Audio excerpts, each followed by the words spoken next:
Dans cette vidéo, on va voir un trade que j'ai fait sur Curve qui a été stoppé sur le stop loss initial. C'est donc une perte sèche sur ce trade.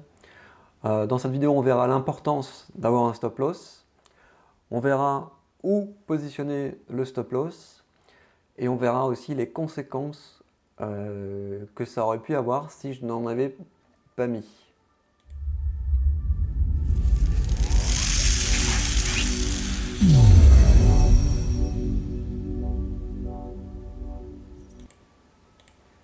Alors, ce trade que j'ai fait, c'était un trade sur Curve qui a débuté le 26 novembre à 11 h. On voit une belle barre de hausse. J'ai positionné mon ordre d'achat juste au-dessus de la mèche. J'ai été pris dès l'heure qui a suivi. Et à partir de là, le trade est parti dans le mauvais sens. Il est parti dans le mauvais sens et on voit que ici, le 28 novembre à minuit, mon stop initial a été touché. C'est donc une perte sèche sur ce trade, la perte d'une unité de risque. Alors je savais, le principe de l'unité de risque, c'est qu'on sait dès le départ combien voilà, on est prêt à perdre. Donc voilà, le positionnement du stop, en général, moi je le positionne en dessous de la barre de hausse, ce qui laisse un peu d'espace au trade pour pour se dévoiler, pour avancer.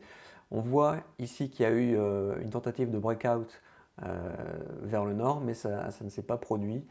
Et on voit que le trade a été stoppé ici sur mon niveau de stop loss initial. Maintenant, quelle est l'importance de positionner un stop loss?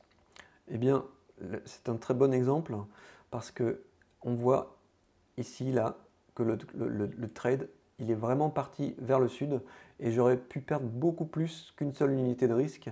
J'aurais pu en perdre deux a priori et on ne maîtrise plus rien, c'est-à-dire que le trade peut très bien partir encore plus. À partir de là, il peut repartir vers le sud et là, on ne maîtrise plus du tout notre risque. L'intérêt d'avoir un stop loss, c'est de pouvoir maîtriser notre risque, de savoir dès le début combien est-ce qu'on est prêt à perdre.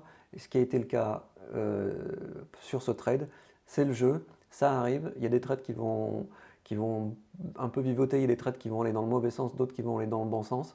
Et bien celui-là, c'est un trade qui va dans le mauvais sens. Donc voilà, donc dans cette vidéo, on a vu l'importance de positionner un stop loss et également où positionner ce stop loss.